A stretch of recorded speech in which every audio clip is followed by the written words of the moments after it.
versículos do 1 ao 11. Ele quer falar acerca de como é a vida vigilante, como tem que ser a vida do crente que crê e que espera a volta de Cristo Jesus.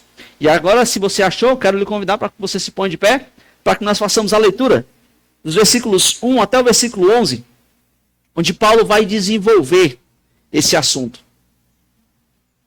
Diz assim a palavra do nosso Deus: Mas, irmãos, acerca dos tempos e das estações, não necessitais de que se vos escreva, porque vós mesmos sabeis muito bem que o dia do Senhor virá como um ladrão de noite. Pois que, quando disserem a paz e segurança, então lhes sobrevirá repentina destruição, como as dores de parto àquela que está grávida, e de modo nenhum escaparão. Mas vós, irmãos, já não estáis em trevas, para que aquele dia vos surpreenda como um ladrão. Porque todos vós sois filhos da luz e filhos do dia. Nós não somos da noite nem das trevas. Não durmamos, pois, como os demais, mas vigiemos e semos sóbrios. Porque os que dormem, dormem de noite. E os que se embebedam, embebedam-se de noite. Mas nós, que somos do dia, sejamos sóbrios, vestindo-nos da couraça da fé e do amor, e tendo por capacete a esperança da salvação. Porque Deus não nos destinou para a ira, mas para a aquisição da salvação por nosso Senhor Jesus Cristo, que morreu por nós, para que, quer vigiemos, quer durmamos, vivamos juntamente com Ele. Por isso, exortai-vos uns aos outros, e edificai-vos uns aos outros, como também o fazeis. Vamos orar. Senhor Deus amado, queremos agradecer ao Senhor. Obrigado porque o Senhor nos concede esse tempo de leitura da Tua Palavra. Nesse momento, ó Deus, que Teu Santo Espírito possa tomar a frente de tudo aquilo que fizermos aqui, ó Pai. Que o Senhor nos dê reverência, a entendermos, ó Deus, que nesse momento é a palavra do Deus Todo-Poderoso que está sendo pregada. Então que o Senhor aquiete os nossos corações, aquiete nossas mentes, para que possamos estar atentos para ouvirmos a Tua voz. Para que os nossos corações sejam trabalhados, moldados e conformados, para que possamos sentir o toque do Espírito Santo trabalhando nossas vidas. E que possamos sair daqui tendo ouvido a Tua voz e tendo sido trabalhado pela Tua palavra, Senhor. Essa é a nossa oração e esse é o nosso pedido. Oramos em nome de Jesus. Amém. Amém, amados? Pode sentar.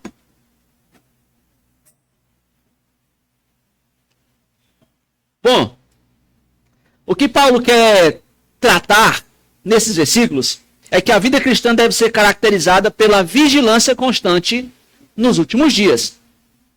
Os últimos dias, eles devem necessariamente gerar na vida do cristão essa vigilância, essa expectativa. E Paulo escreve para isso. Paulo escreve essa mensagem para esses cristãos dos Tessalonicenses. E Paulo espera que eles vivessem de forma alerta. Paulo esperava que eles vivessem de forma sóbria e em constante preparação para o retorno de Cristo Jesus.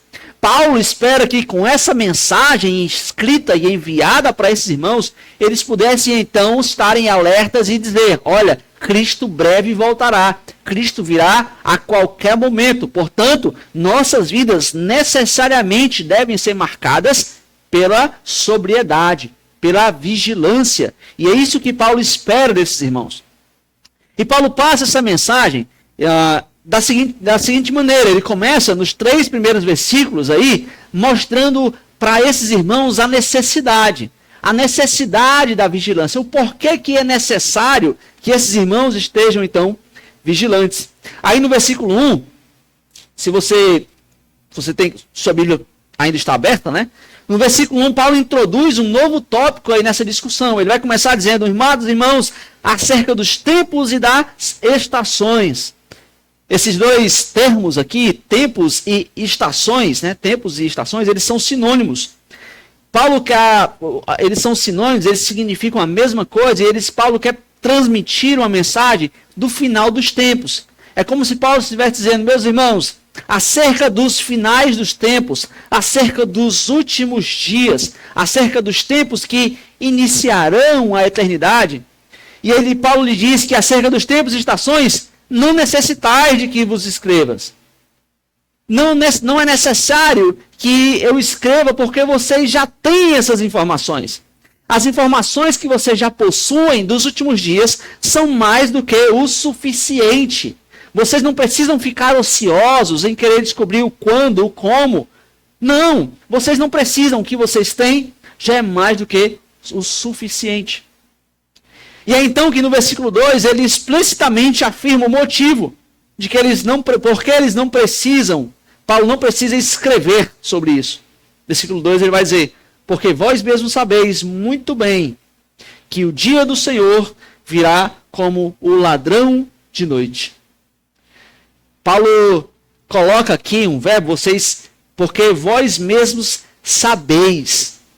Ele usa esse verbo aqui, ele coloca esse verbo de uma maneira que eles sabiam muito bem. E para acrescentar a isso, ele coloca: vocês sabeis muito bem. Paulo quer enfatizar, Paulo enfatiza esse verbo saber ainda mais, adicionando esse termo, que significa muito bem.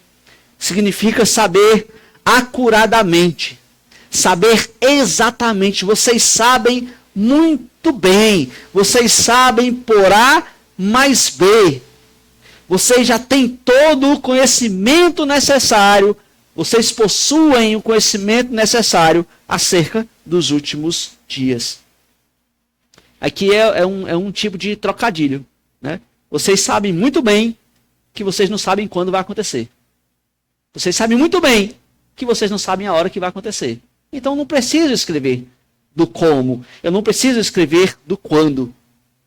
Por quê? Porque da mesma forma que um ladrão busca surpreender e ludibriar o dono da casa, Jesus escolherá o momento em que ninguém consegue prever. A vinda de Cristo Jesus, o dia do Senhor, é inútil ser calculado pelo homem. Quando Jesus virá? Quando vai acontecer? Como? E Paulo vai dizer: olha, eu não preciso. O que vocês sabem é mais do que o suficiente. Porque vocês sabem muito bem que vai ser de repente. Literalmente é do nada. Quando ninguém estiver esperando.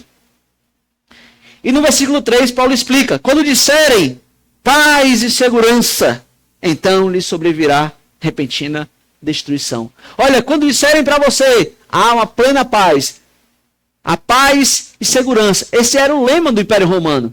Todo o Império Romano foi fortalecido, foi difundido e espalhado como propaganda. Essa era a propaganda do Império.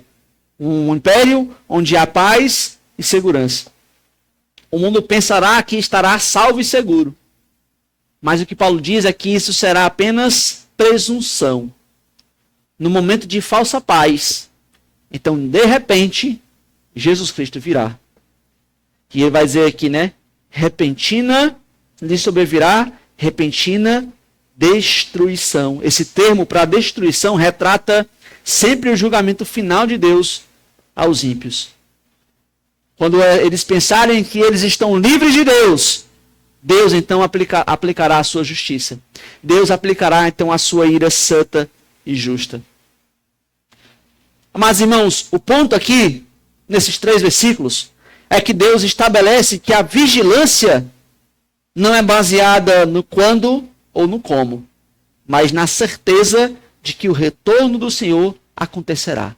Esse é o ponto que Paulo quer trabalhar com esses irmãos. Esse é o ponto que Deus quer que a igreja do Senhor, durante todos os tempos, entenda. E esse é o ponto que eu e você precisamos escutar hoje. A nossa vigilância não deve ser baseada no quando Jesus voltará, ou no como isso acontecerá. A nossa vigilância, a nossa sobriedade tem de ser na certeza de que Jesus voltará. O foco é na prontidão. Nós estarmos prontos para que isso aconteça de fato a qualquer momento. Não é na especulação. Por isso, meu amado irmão, evite ou abandone esse desleixo espiritual.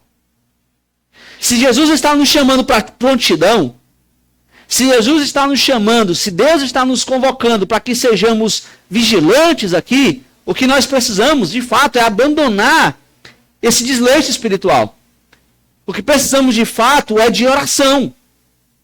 O que precisamos, de fato, é de leitura da palavra do Senhor. O que precisamos, de fato, é de comunhão com o corpo de Cristo Jesus. Porque você não tem todo o tempo do mundo. As pessoas nos enganam dizendo que nós temos todo o tempo do mundo. Mas nós não temos. Porque o dia do Senhor virá de repente. No momento que Jesus Cristo voltará. Então Deus, nesses 3 primeiros versículos, quer trabalhar com a mim e com a sua vida, para que nós possamos parar e refletir pontos e áreas de nossas vidas, como se nós tivéssemos todo o tempo do mundo. Ah não, eu tenho muito tempo ainda. Não vou me dedicar ao Senhor agora não. Não, eu tenho muita coisa para fazer agora. Servir ao Senhor, eu vou servir daqui a uns 2 anos, uns 3 anos. Não, ser fiel ao Senhor, na devolução dos dízimos e ofertas, não, eu tenho algumas prioridades primeiro. Eu tenho que primeiro me organizar financeiramente, eu tenho que primeiro comprar isso, eu tenho que primeiro comprar aquilo, depois eu sou fiel ao Senhor. Não. Eu preciso primeiro me dedicar para que eu possa passar num concurso, para que eu possa passar na faculdade, para que eu possa pagar a faculdade dos meus filhos, para que eu possa fazer, depois eu vou me consagrar ao Senhor. 2025 não, mas 2026 eu vou ter uma vida devocional constante. São áreas que nós fazemos, são coisas que nós fazemos como se nós tivéssemos todo o tempo do mundo. Como se de fato fôssemos viver eternamente. E Paulo vai escrever para esses irmãos desses 3 primeiros versículos. E Deus vai mostrar desses 3 versículos, dizendo, olha, a vigilância é necessária em nossas vidas. A realidade de que a qualquer momento nós seremos levados ao Senhor deve moldar a forma como estabelecemos nossas prioridades.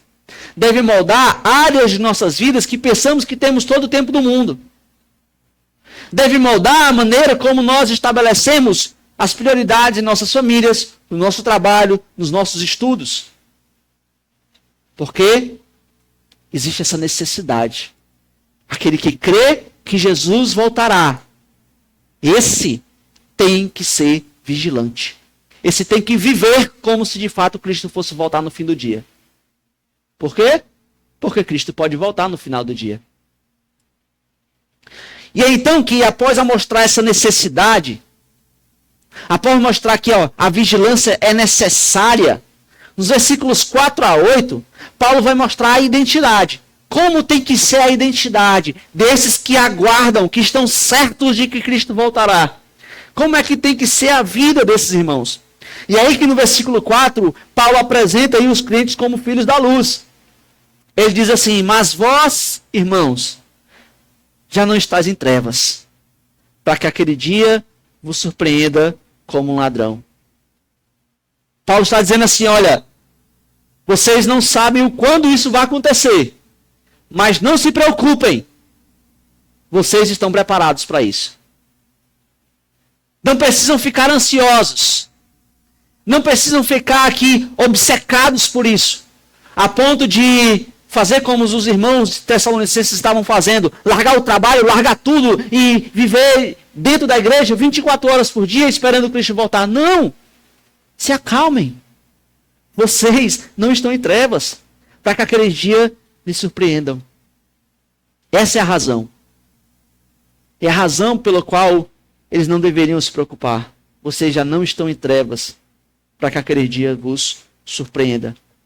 Porque eles são irmãos. Eles são da família de Deus. Aquele dia não será surpresa para eles. Eles não estão nas trevas do pecado. E as trevas aqui se referem ao mundo pecaminoso e completamente destituído da luz de Deus. Vocês não estão presos nas trevas do pecado. Vocês não estão cegos quanto à luz do Evangelho. Vocês não estão cegos, sem esperança, sem paz e sem Deus no mundo. Não. Vocês não são nessa situação. E no versículo 5 aqui, Paulo inclui todos os crentes. Não há distinção entre cristãos jovens e maduros. Todos pertencem à luz. Porque todos vós sois filhos da luz e filhos do dia. Nós não somos da noite e nem das trevas. Paulo coloca aqui a identidade, porque para Paulo a identidade define a conduta. A sua identidade define a sua conduta. Se você é filho da luz, você deve agir como filho da luz. Se as trevas são a condição pecaminosa, se as trevas são ignorância também, então a luz significa conhecimento. A luz aqui significa salvação. É como se Paulo estivesse dizendo, olha, amados, vocês não são cidadãos desse mundo, para que vocês sejam caracterizados pelas coisas desse mundo. Vocês não são filhos das trevas. Quem tem que estar desesperado, sem esperança, são os filhos das trevas. Vocês não. Vocês são filhos da luz. Vocês são filhos do dia. Vocês têm o conhecimento. Vocês são salvos. E é por isso que no versículo 6, Paulo desenvolve as consequências éticas disso. Pessoas santas não são como os demais. Não durmamos, pois, como os demais, mas vigiemos e sejamos, então, sóbrios. Paulo faz um alerta aqui para esses irmãos. Você é filho da luz? Você é filho do dia? Portanto, estejam atentos. Estejam também sóbrios. Mas não sejamos como os que dormem. Não sejamos como eles. E Paulo escolhe um verbo aqui inusitado para dormir. Esse verbo fala daqueles que não estão cientes ou são desinteressados das implicações do que estão fazendo. É como alguém que de fato não sabe para onde está caminhando. Ele está convicto de permanecer da mesma maneira, mas ele não sabe das consequências. Ele não sabe do que está acontecendo. Eles estão caminhando, eles estão para o caminho de destruição, eles não conhecem o caminho da salvação, eles não conhecem o caminho da vida, eles não conhecem o caminho da luz, e eles nem sequer desejam saber nada sobre isso. E eles continuam vivendo suas vidas, continuam vivendo em indiferença. E Paulo vai dizer, você que é filho da luz, não deve viver dessa forma. O que ele vai dizer é que você deve vigiar e ser sóbrio, porque você é filho da luz. Porque o verbo vigiemos aí indica estar ciente e vigilante. E ser sóbrio indica ter esse autocontrole. A ideia é que nesse processo, nessa caminhada, você não é passivo esperando o retorno de Cristo. Vigiemos e sejamos sóbrios. Você tem que ser ativo nessa espera. Você deve agir em conformidade. Você deve se conduzir apropriadamente. Você deve ter uma conduta adequada, porque você não é como os que dormem. Você não é caracterizado como os de fora. E aí então que no versículo 7, Paulo vai falar, porque os que dormem, dormem de noite. E os que se embebedam de noite. No versículo 7, a embriaguez aqui, Paulo usa como um eufemismo para aqueles que vivem aos prazeres e não para Deus. Aquelas pessoas do mundo que vivem para satisfazer os seus desejos, satisfazer as suas ganâncias, sempre se dedicando às coisas do mundo, não tendo nenhum tipo de interesse para as coisas de Deus. E Paulo vai dizer, olha, eles que se entregam a essas vidas, são eles que se deleitam nos seus prazeres. São eles que fazem o que querem. São eles que saciam os seus desejos, as suas ganâncias. Mas nós que somos da luz, nós não fazemos o que desejamos. Nós fazemos aquilo que Deus espera de nós. Nós fazemos aquilo que o Senhor espera de nós. E é isso que ele vai dizer no versículo 8. No versículo 8, Paulo conclui esse raciocínio. Os que são da luz não podem ter nenhuma relação com as ações dos que pertencem à noite. Mas nós que somos do dia, sejamos sóbrios, vestindo-nos da couraça da fé e do amor. tendo por capacete a esperança da salvação. Paulo faz o contraste desses dois grupos. Os perdidos, eles se embriagam. Os perdidos, eles dormem. Mas nós, que somos dos dias, nós somos sóbrios. Nós nos vestimos da couraça da fé e do amor, e tendo por capacete a esperança da salvação. Como pessoas da luz, os cristãos aqui são caracterizados por essa luz divina. E isso significa uma conduta disciplinada. O ponto aqui, a mensagem que Paulo quer passar para esses irmãos, a mensagem que Deus quer tratar com a sua igreja e com nós, é que você, meu irmão, é chamado a viver de maneira intencional, sabendo quem você é em Cristo Jesus. Deus nitidamente está fazendo um contraste de prioridades aqui, se você não entendeu. Os que dormem, os perdidos, eles têm uma prioridade. Eles se entregam aos prazeres, eles se dedicam aos seus planos, eles se dedicam aos seus propósitos. O Deus de suas vidas são eles mesmos. Mas os da luz são sóbrios, são vigilantes, eles fazem a vontade de Deus, eles vivem uma conduta ilibada, ele busca viver uma vida adequada, com as prioridades de acordo com a vontade de Deus, não com os seus próprios prazeres. Paulo está fazendo essa distinção. Porque cristão não vive em indiferença moral e desinteresse pelas coisas espirituais. Crente que é crente de verdade. Eu não estou falando de crente meia boca. Crente que é crente de verdade. Não vive em indiferença moral. Quero lá saber o que é que Deus quer da minha vida. Eu vou viver do meu jeito. E nem, muito menos, desinteresse pelas coisas espirituais. Se fazer devocional todos os dias e orar todos os dias e a caminhada cristã é tão difícil, imagina um crente que não ora e não lê a Bíblia. Não tem como. É um crente meia boca. Não tem para onde correr. O que Paulo está dizendo, o que Paulo está alertando é dizendo, olha, mas, amados irmãos, acordem pelo amor de Deus. Os crentes de verdade, você tem que analisar a sua identidade, ver quem você é. Quais são as prioridades daquele que é filho da luz? Quais devem ser os objetivos dos que são filhos da luz? Deve ser olhar a conduta dos que são filhos da luz. Você não pode ser parecido, ser igual àqueles que estão dormindo, àqueles que são filhos das trevas. Deus quer, hoje, lhe chamar para que você examine a sua identidade. O que Deus quer é que você reflita se você vive como filho da luz. O que Deus quer é que você reflita sobre suas prioridades diárias. Você tem tempo para muita coisa.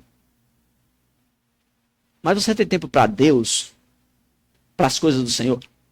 Só no domingo à noite? É importante?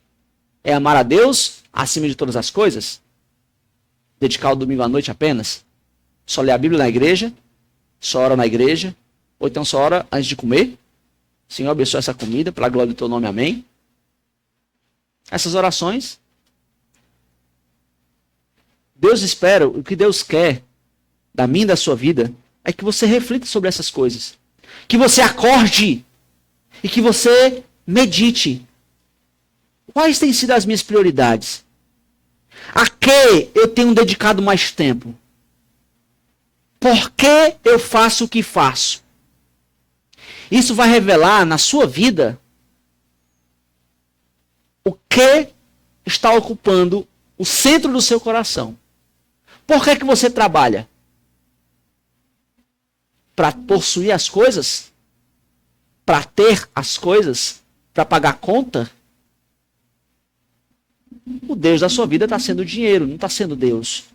Porque o que a Bíblia vai dizer é que nós devemos trabalhar para a glória de Deus. Eu quero trabalhar para que eu sustente minha família, para que eu ajude na obra do Senhor, para que eu ajude os necessitados, para que eu faça que o nome de Deus seja glorificado. Pastor, estou estudando. Eu vou escolher uma profissão. Por que você quer escolher essa profissão? Para quê? Por quê? Não, porque dá mais dinheiro. Porque vai me dar... Eu trabalho pouco, vou trabalhar pouco. Geralmente, quando você pergunta o porquê você faz o que faz, vai mostrar o que tem tomado o lugar de Deus na sua vida. E o que Deus espera é que a gente medite e reflita o que tem tomado o lugar de Deus. Os lazeres, os filmes, as praias, as pessoas, a internet. Muitas dessas coisas tomam o lugar de Deus. E o que a palavra do Senhor está dizendo é: quem faz isso são os filhos das trevas, não são os filhos da luz. Os filhos da luz vivem para a glória de Cristo Jesus. Cristo é prioridade em suas vidas. Após definir a identidade, como tem que ser a vida e a conduta do vigilante, Paulo encerra nos versículos 9 a 11, dando a motivação. Deus é tão generoso que ele nos dá uma motivação. Deus poderia simplesmente mandar, faça. Por quê? Porque eu quero, porque eu estou mandando. Ele tem autoridade para isso. Né? Ele tem todo o poder para isso. Mas Deus é tão misericordioso que ele nos dá motivação. Ele nos dá um ânimo para isso. E ele vai fazer isso nos versículos 9 a 11. Diz assim, 9 a 11. Amados, porque Deus não nos destinou para a ira, mas para a aquisição da salvação por nosso Senhor Jesus Cristo, que morreu por nós, para que, quer vigiemos, quer durmamos, vivamos juntamente com Ele. Por isso, exortai-vos uns aos outros, e edificai-vos uns aos outros, como também o fazeis. Agora Paulo explica por que o cristão vive na esperança da salvação. E Paulo responde isto com outro contraste. O destino dos salvos e o destino dos não salvos. Ele vai deixar claro no versículo 9, ele deixa claro que Deus não os escolhera ou os destinara a sofrer a ira, mas para receber a salvação. Amados, porque Deus não nos destinou para a ira, mas para a aquisição da salvação. E salvação aqui é um termo que abrange toda a vida cristã, desde a santificação até a justificação. Não é que Deus apenas nos predestinou para a salvação. Deus escolheu você para que você fizesse a sua confissão por Cristo Jesus como Senhor e Salvador. Deus lhe guia durante todo o processo de santificação, trabalhando o que na sua vida precisa ser trabalhado e vai garantindo até o final, para que lá no final, quando você esteja diante dele, você então seja justificado diante dele. É Deus quem faz todo o processo. Essa é a motivação. Deus nos chamou para isso. Deus está fazendo isso. Deus coloca o seu Espírito Santo na sua vida para que você tenha força para isso. E a ênfase no versículo 10 não é que ganhamos isso por nossos próprios esforços. É a decisão de fé em aceitar o presente divino da salvação, que morreu por nós. Que Senhor Jesus é esse? O Senhor Jesus que morreu por nós, para que, quer vigiemos, quer durmamos, vivamos juntamente com Ele. A ênfase do versículo 10 é dizer, amados, olha, preste atenção, você não tem que ser um legalista, é as forças do seu próprio braço. Ele vai dizer, não, descanse na salvação. É quando você declara a sua fé em Cristo Jesus. É quando você torna Jesus como Senhor e Salvador de sua vida. É assim que Ele lhe declara justo. Ele declara, então, justificado. Ele começa a boa obra, a salvação. Ele conduz a boa obra, a santificação. E ele conclui a boa obra, que é a justificação diante de Deus. Estarmos de pé diante de Deus. Por meio disso é que somos libertos da ira do Senhor.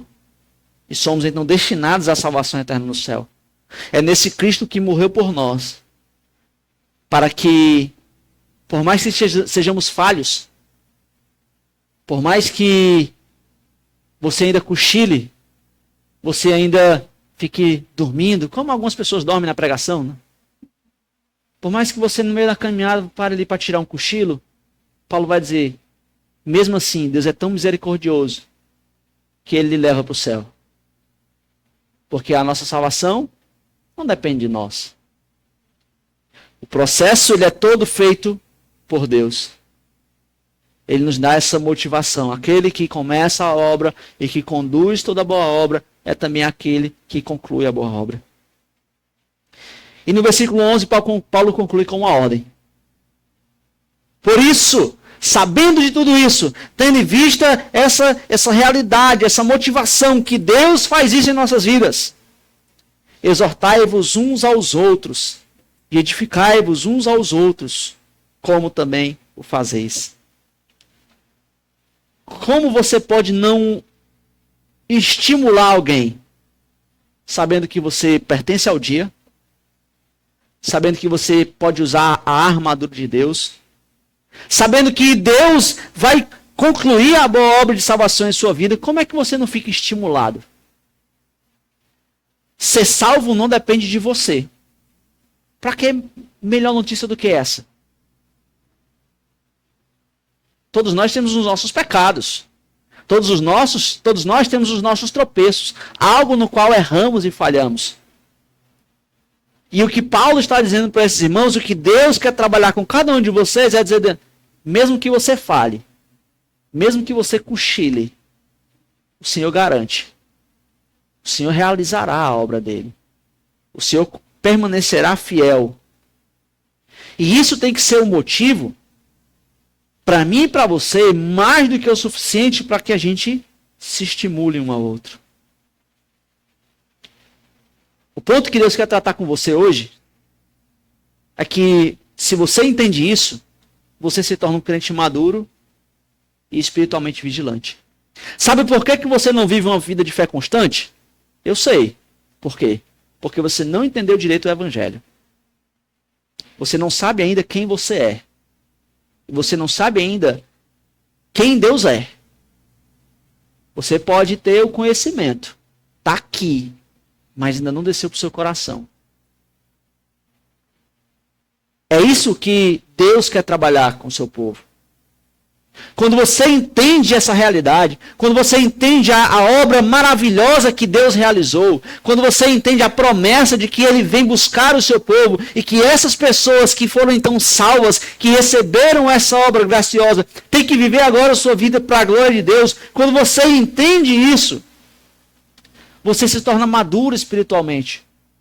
Você ganha força para que você não venha tropeçar. Você ganha força para que a certeza da salvação, a certeza do que Cristo fará na sua vida, vai remover todo medo, vai remover da sua vida toda a displicência, todo o desleixo da sua vida. Por quê? Porque Jesus Cristo voltará para nos buscar. Todos os santos precisam se unir a Jesus e se edificarem mutuamente. O ponto é que todos os cristãos são responsáveis por isso. São responsáveis por essa tarefa. Porque ele diz no versículo 11: exortai-vos uns aos outros. Não é algo individual, é algo coletivo. É algo que deve ser feito como igreja. E aqui é um ponto muito necessário e muito importante para a igreja moderna, para a igreja atual. Porque, amados, nenhum crente consegue vencer sozinho. Nenhum crente consegue ser cheio do Espírito Santo sozinho. Se alguém não tem vida de igreja e diz que ora e lê a Bíblia todo dia, eu não acredito. É mentira. Por quê? Porque a força está em nós nos edificarmos mutuamente. Está em você fazer isso como corpo, com os seus irmãos, com a família da fé. Você não vence sozinho, você vence com o povo de Deus. Não se trata aqui apenas de um sinônimo de um ao outro, de algo individual. mas o aspecto de cada um individualmente colaborando, que enfatiza aqui um ambiente de um a um na igreja. É de cada um estar envolvido de alguma maneira. Nesse processo de nossa igreja permanecer firme, de nossa igreja permanecer vigilante, de todos os irmãos permanecerem ativos na obra do Senhor, esperando a volta de Cristo, vivendo para a glória de Deus, é de fato entender que eu preciso de você, você precisa do seu irmão, você precisa de mim, e nós vamos crescendo juntamente, nós vamos cooperando uns com os outros para que possamos crescer. Eu tenho dificuldade em algumas áreas que você me ajuda, e eu tenho qualidades em algumas áreas que eu vou lhe ajudar. E isso é o que Paulo ordena, olha, exortem-se uns aos outros, edifiquem-se uns aos outros, porque é assim que nós venceremos. Mas, amados, a vigilância na sua vida é o que Paulo quer tratar, é o que Deus quer tratar, e é o que eu quero falar com você essa noite. A mensagem clara de Deus através desses versículos é: acorda, meu irmão. Não seja como os que dormem, seja vigilante. Porque se há um problema, hoje, é a letargia espiritual. É o desleixo espiritual. Pessoas que não estão dando prioridade àquilo que é importante. Estão dando prioridade para as coisas fúteis. Por qualquer coisa, trocam as coisas do Senhor. Qualquer motivo. Até o sono. Elas trocam as coisas do Senhor. Um irmão do primo terceiro do meu sobrinho está fazendo aniversário. Então não vou para a igreja hoje. Qualquer coisa que disputa com as coisas do Senhor. Tem limpeza na igreja para fazer. Ih, não posso. Vou dormir um pouco mais. Estou cansado. Ah, tem evangelismo. Não vou, porque tem jogo. Qualquer coisa que disputa com o serviço do Senhor. Essas coisas as coisas do Senhor têm perdido. E, amados, Deus está te alertando para que você possa estar preparado e consciente da iminente volta de Cristo. Deus lhe chama para que você entenda esse contraste entre filho da luz e filho das trevas. Deus lhe chama para que você resolva mudar a sua vida. Existem atitudes que precisam ser mudadas em irmãos aqui na nossa igreja. Você precisa mudar, por exemplo, a sua vida devocional desleixada. São cristãos que negligenciam a leitura da Bíblia e a oração, limitando aí sua espiritualidade às reuniões dominicais. Não, eu vou ler a Bíblia não, domingo eu leio lá na igreja. Não, não vou orar não, domingo eu oro. Não, não vou fazer o meu devocional não, domingo lá, vou de manhã, o pastor dá um devocional lá, eu vou na quarta-feira, o pastor dá um devocional na quarta-feira também, mas eu não vou ter vida devocional não. Qualquer coisa, a vida espiritual fica de lado. O devocional fica de lado, ele perde para qualquer coisa. Ah, mas é porque eu levanto para trabalhar às 6 horas da manhã e é uma correria. E eu tenho que correr, fazer tudo, porque 7 horas eu tenho que sair para o trabalho. 7 horas eu tenho que estar no trabalho. E aí quando eu chego no trabalho é uma correria. Faz uma coisa, faz outra. Eu não tenho tempo. Eu chego de noite, pastor, estou cansado. Estou cansado, vou fazer o quê? Descansar, que é de lei, ninguém é de ferro. E nós ficamos com a mente cauterizada de que isso é justificativa para não acordarmos mais cedo, para fazer o devocional, para não negligenciarmos um tempo do descanso para ter uma vida devocional, para não trocar outras coisas que fazemos no decorrer do nosso dia para termos uma vida devocional. O problema é que muitos vivem como se essa vida fosse eterna. Depois eu faço. Depois eu começo. Ano que vem eu faço. Por isso, meu irmão, rejeite o pensamento de que você ainda tem muito tempo. E substitua a sua procrastinação espiritual pela prática da leitura diária da palavra do Senhor. E pela oração. E pela prática da oração. Jesus Cristo está voltando. E se isso não faz você cair de joelhos diante da palavra do Senhor e diante da majestade de Cristo em oração, você está vivendo como filho das trevas. Você está vivendo como filho da luz. Não está vivendo como filho da luz. Porque nós temos que tirar todo esse desleixo. Essa indiferença, essa sonolência tem gerado uma indiferença quanto ao testemunho também. Não só a vida devocional desleixada, mas também uma indiferença quanto ao testemunho. A evangelização, muitas das vezes, é tratada como uma responsabilidade opcional. Não vou pregar não. Tem evangelismo, certo? Você tem que evangelizar. Ah, rapaz, fulano tivesse aqui, essa mensagem era para ele, porque para mim não era não. Nós ficamos indiferentes quanto a isso. Pessoas do nosso lado, morrendo, sendo esfolado pelo pecado, sendo estraçalhado por Satanás, sem esperança. Não, mas se ele for um eleito, ele vai ser salvo. Eu não preciso pregar.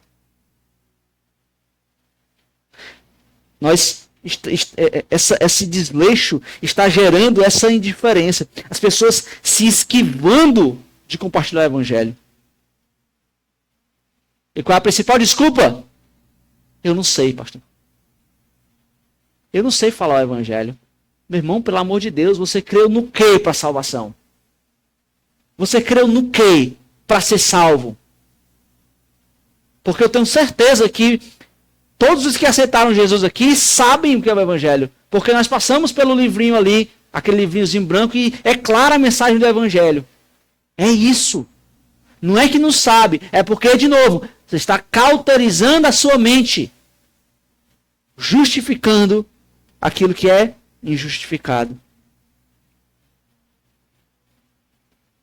Isso também é um outro problema, hoje em dia, é a participação superficial na igreja. Porque, de novo, há um desinteresse em se envolver nos ministérios da igreja e há um desinteresse em servir. Eu já vou domingo à noite, tá bom. Eu já devolvo o dízimo, tá bom. Eu vou fazer outra coisa? Vou nada. Sabe qual é uma prova disso?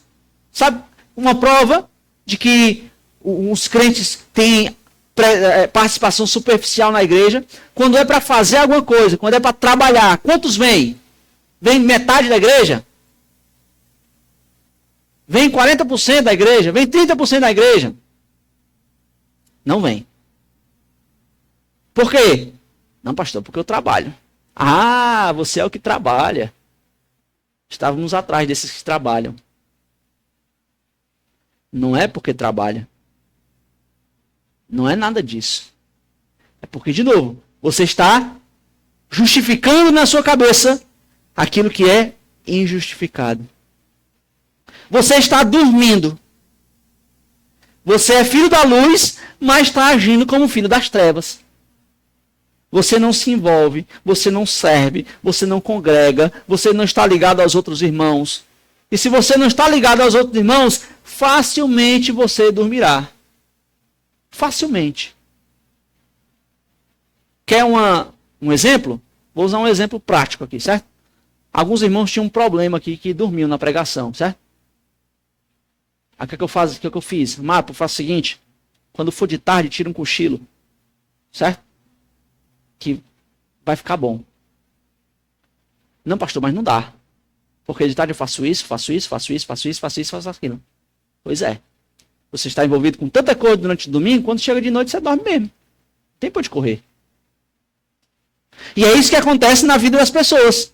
As pessoas estão tão ocupadas com outras coisas, tão ocupadas em resolver todas as outras coisas, que quando chega na vida de igreja, dormem. Não se envolvem. Tem uma participação superficial nisso. E isso evidencia as prioridades terrenas que estão erradas. Muitos priorizam o trabalho, os estudos, o lazer, acima do crescimento espiritual. Eles formam deuses para si. Deixam de buscar a Deus em primeiro lugar, como Jesus fala em Mateus 6,33.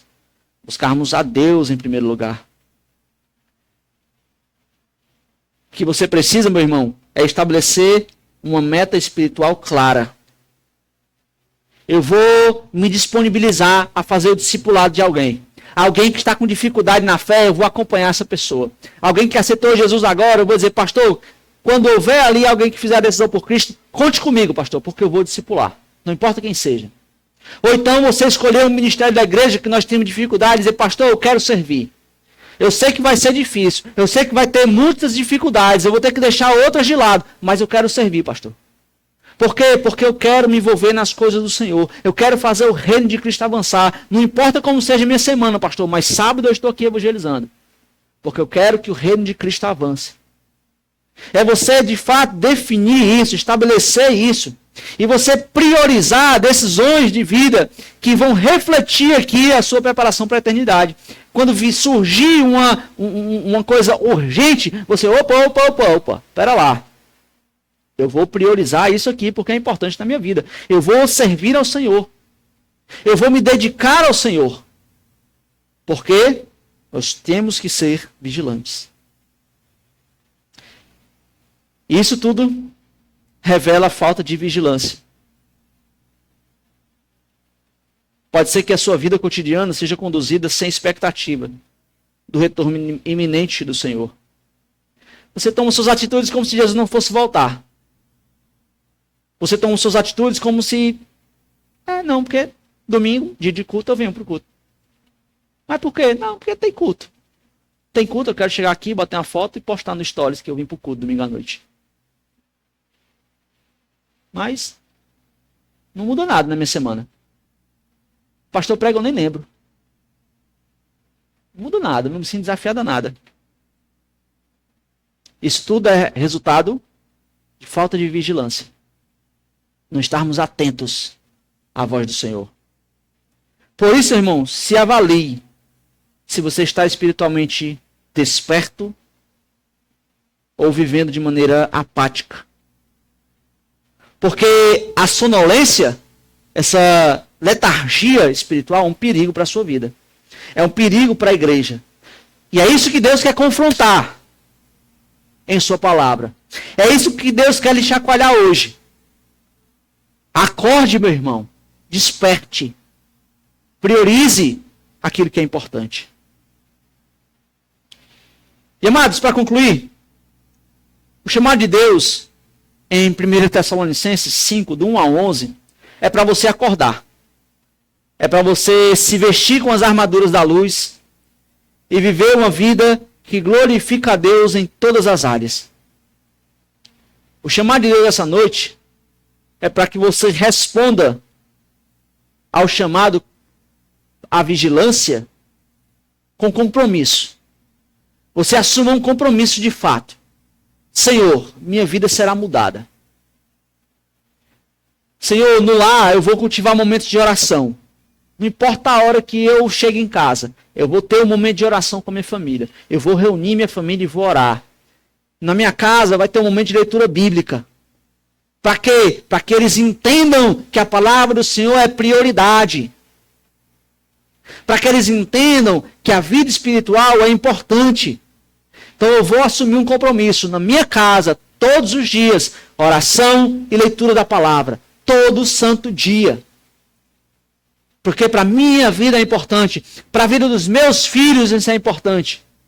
Porque nós estaremos vigilantes. Para que você possa entender que na igreja você também deve participar ativamente dos pequenos grupos, dos ministérios, para encorajar e ser encorajado. Para que você possa então entender, olha, é o meu compromisso, esse ano de 2025 eu vou me envolver em um ministério da igreja. Qualquer um, seja qual for, eu vou me envolver. Porque isso vai ser bom para mim, porque eu vou estar vigilante, eu vou estar ajudando os meus irmãos, eu vou estar sendo ajudado e eu vou fazer o reino de Cristo crescer.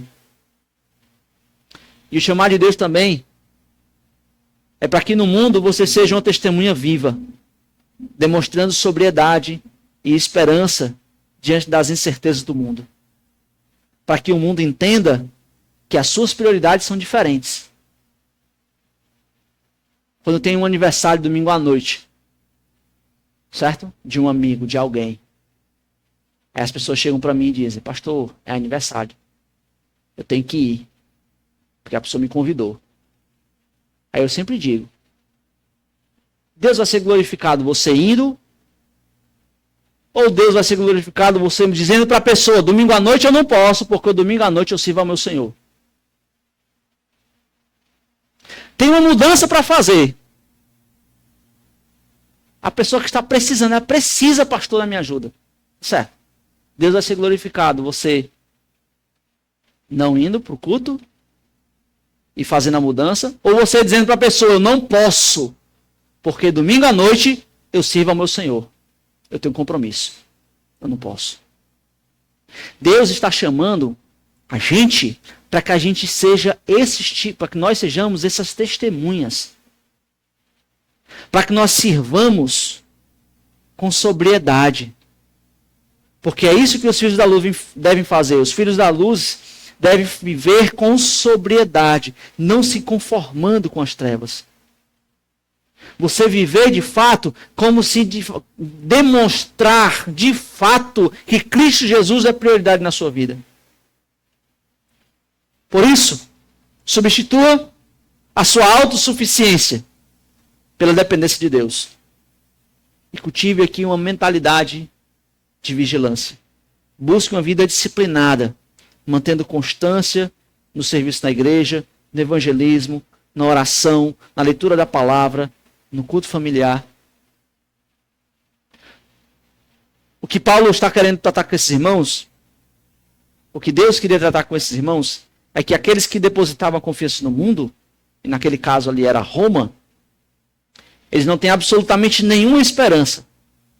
E eram presas para o julgamento vindouro.